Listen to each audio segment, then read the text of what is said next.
Hello everyone, physics के Monday में आपका स्वागत है। मैं विनोद जैन आपके लिए फिर हाजिर हो गया हूं एक प्यारी सी सीरीज में जहां हम सॉल्व कर रहे हैं जेईई मेंस 2026 के पीवाईक्यूज। और आज मैं लेकर आ गया हूं आपके लिए टॉपिक सेमीकंडक्टर्स। सो देखते हैं पहले सवाल। ये सवाल 21 जनवरी मॉर्निंग शिफ्ट में आया था। In the given circuit works is, ये किसकी तरह वर्क करेगा आपको ये निकालना है, ठीक है। अब आप देखो यहाँ पर क्या है, ये इनपुट है, ये ए है, ए है, ये और है और यहाँ पे नॉर है ना, ये नॉर गेट है। तो कितना हो जाएगा ये a प्लस ए का बार, a प्लस ए होता है, इसका मतलब ये हो गया a बार। तो यहाँ पे a बार गया, यहाँ पे b बार गया, ठीक है।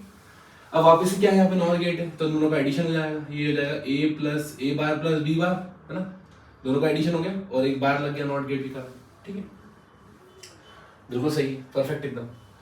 सो अब क्या हुआ यहाँ पे आप देखो कि ये जो चीज है a बार प्लस b बार, क्या मैं इसको ऐसे लिख दूं, it is D Morgan's law लगा देते हैं, प्लस की जगह क्या आ जाएगा इनटू, और ये ऊपर का जो है इसको अपन काट के दोनों पे दे देते हैं, ठीक है। Cut the bar change the sign, आपको पता ही होगा ये। तो ये a इंटू बी हो गया, मतलब यहाँ पर जो सिग्नल आ रहा है वो एंड गेट की तरह आ रहा है, a इंटू बी, ठीक। अब देखो यहाँ पे a इंटू बी, यहाँ पे इंटू बी, ये नॉर गेट फिर से लग गया ये, तो a into B plus a into B का होल बार, करेक्ट।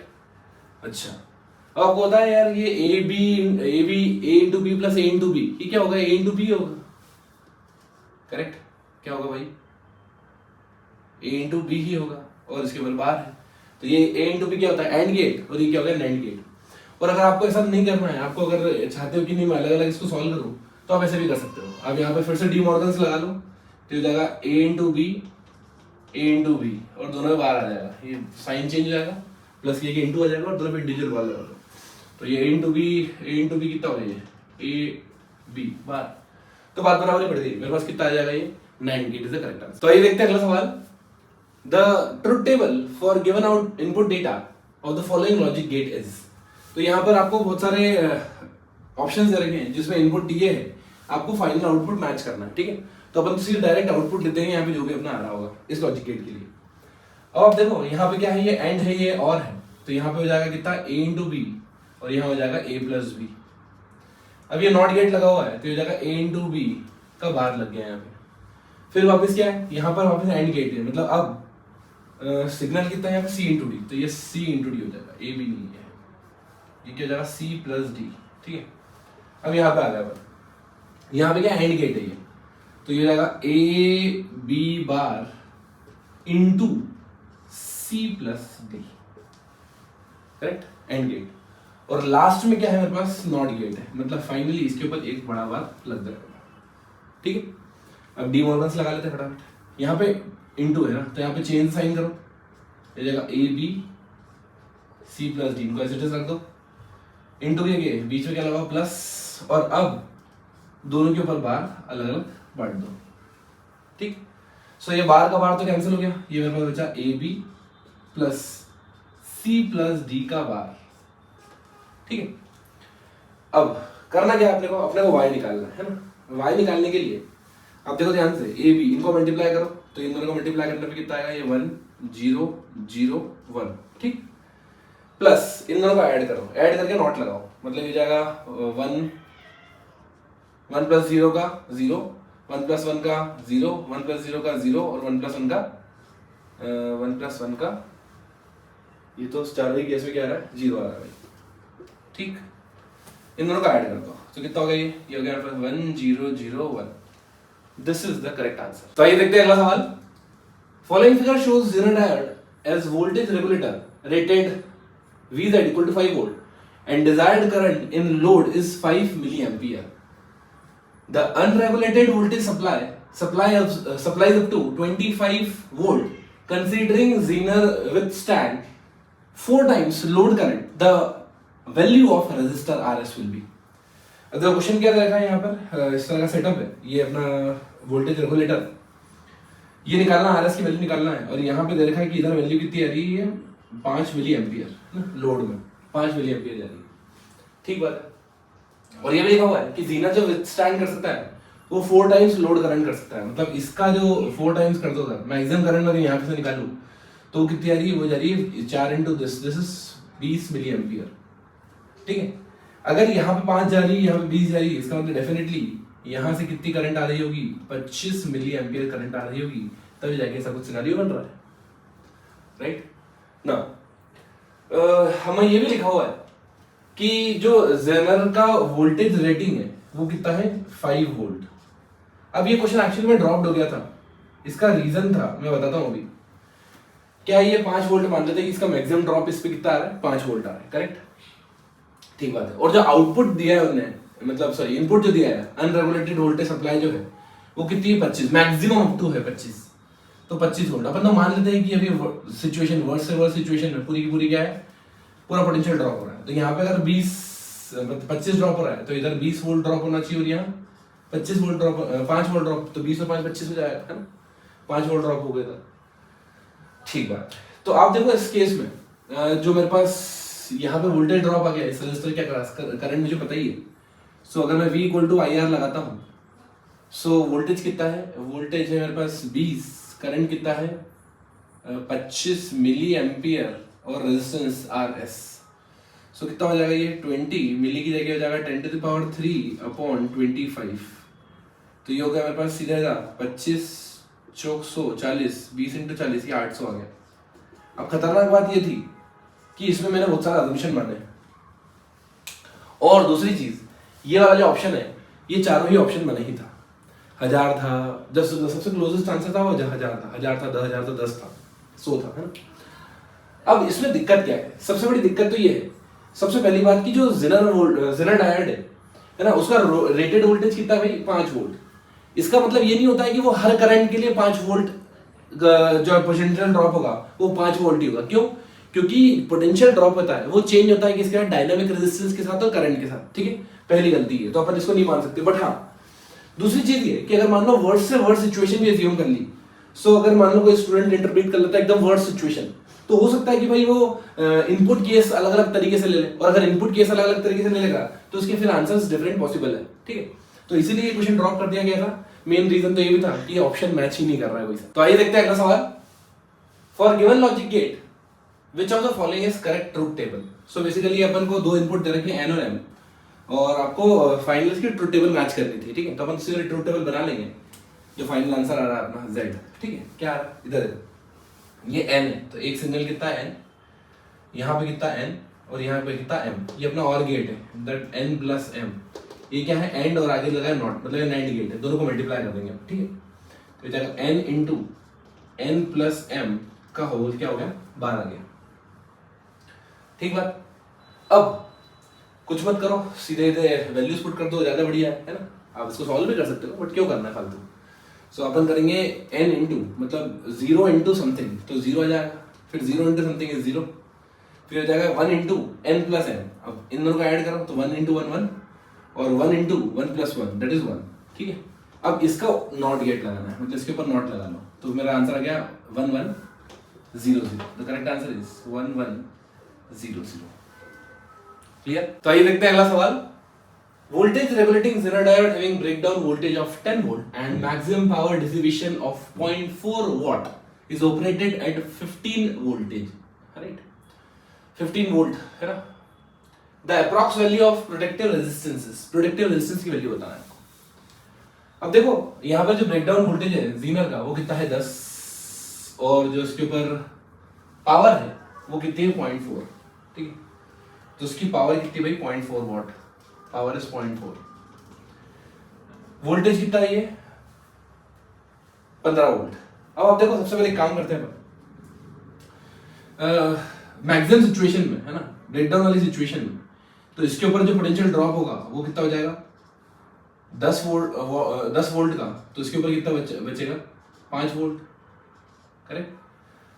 अगर मुझे इस पे करंट निकल गई तो रेजिस्टेंस निकल जाएगा। अब आप देखो ध्यान से, मुझे पावर दे रखा है, पावर कितना होता है V × I that is equals to 0.4, और वोल्टेज कितना है इसका 10 वोल्ट, तो करंट कितनी आ गई भाई 0.4/10। नाउ वी नो दैट अगर इसके ऊपर रेजिस्टेंस R है तो R is equals to V that is 5 divided by I, तो कितना हो जाएगा 5 डिवाइडेड बाय 0.4 × 10, तो इसको हटा लो, ये हो जाएगा अपना 500/4 मतलब 125। तो रेजिस्टेंस की वैल्यू आ गई, वो अप्रोक्सीमेट कितनी आ जाएगी अपनी 125 ओम। आइए देखते हैं अगला सवाल। Identify the correct truth table of the given logical circuit. So basically यहाँ पे 4 ऑप्शन दिए होंगे आपको, जहाँ पे आपको लॉजिकल ट्रुथ टेबल मैच करानी है। अपन क्या करते हैं, ट्रुथ टेबल बना लेते हैं।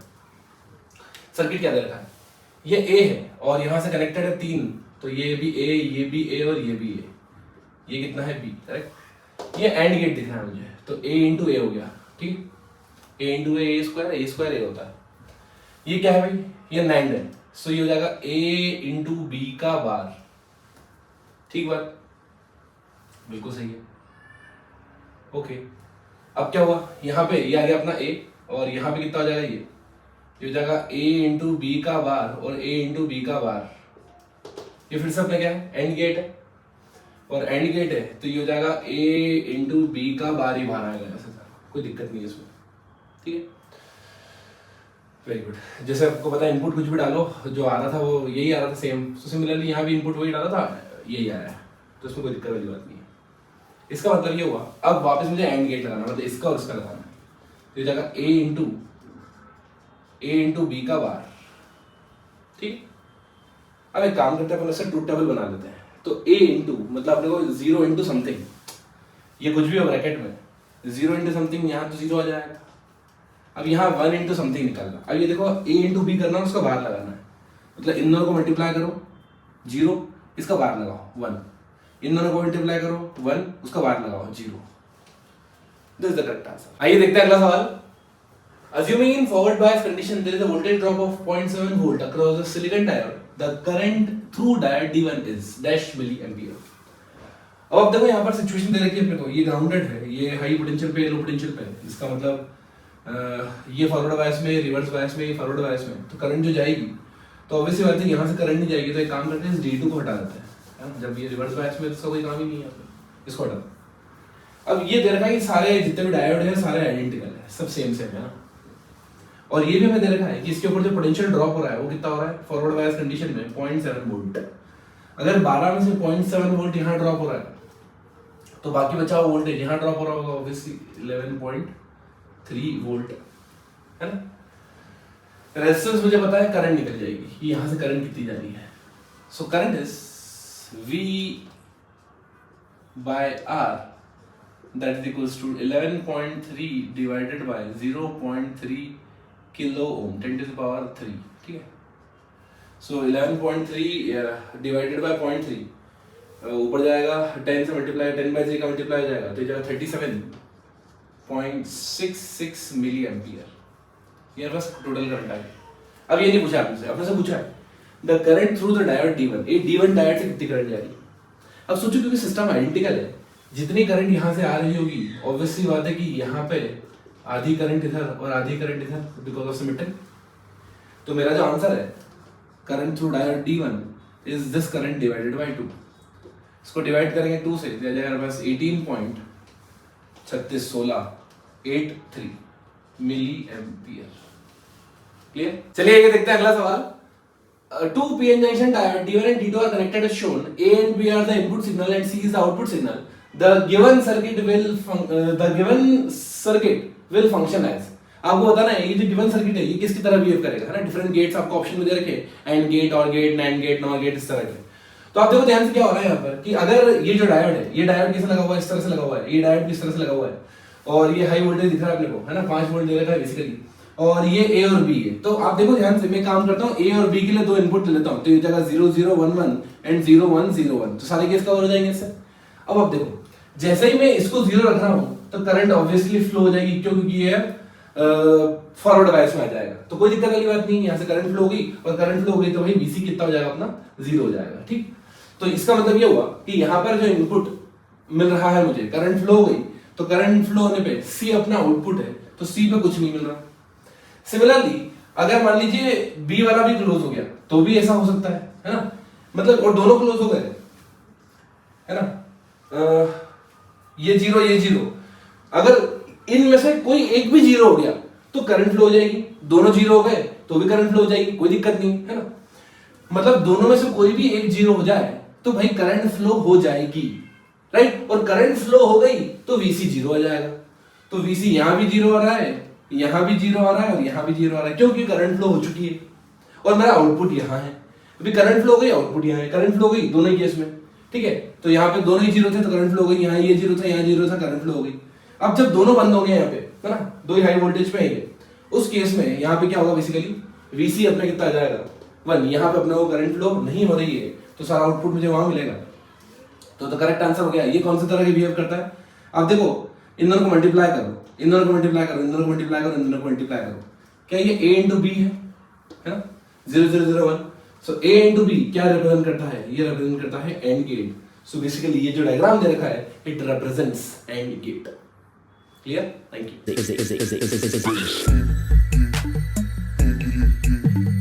Physics, fun day.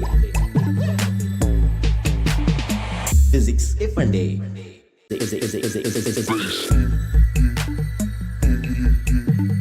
Physics, fun day. Physics, fun day.